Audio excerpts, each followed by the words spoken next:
morning's Business Insight, a program being crafted by the City of Cincinnati and the Port of Greater Cincinnati Development Authority, will give away abandoned homes to people who qualify for rehabilitation financing and agree to live in them for 5 years. The program, called Come Home Cincinnati, is gathering community banks to do the financing.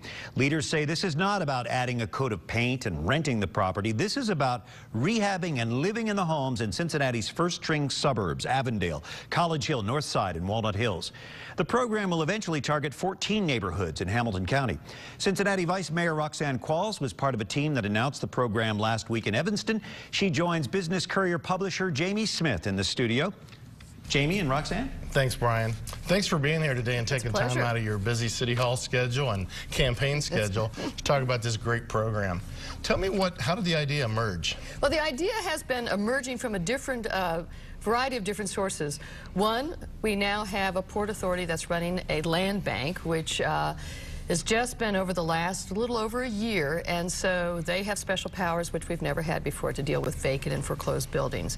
We have communities like Evanston and Walnut Hills who have effective local development corporations and also have a problem with vacant and abandoned buildings. And so the two kind of came together and said, we need to figure out what to do with all this property if we're really going to redevelop these neighborhoods. And so it was a kind of a confluence of events and a meeting of the minds, and realizing we now have the power, and now it's putting together the resources to tackle the problem of vacant and foreclosed buildings in many of our neighborhoods. Well, that's great. Who's going to qualify, and how are the recipients going to be chosen?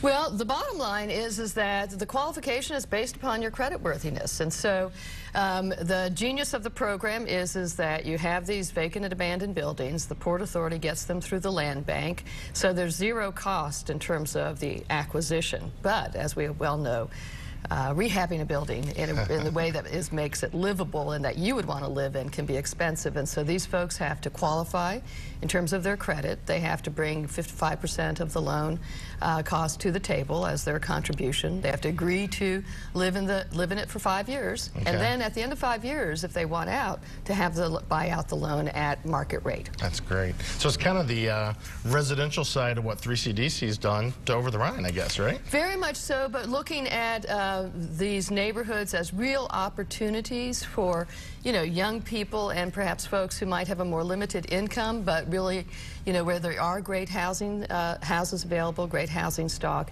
And so with partnership also with the private sector through the banks, who, will, as well as Cincinnati Development Fund, another organization called LISC, will actually put together a risk reduction pool for the lenders. Well, it sounds like a win-win. Can't wait to see it get in effect. Thanks for being here to talk about it. It's a pleasure. Thanks.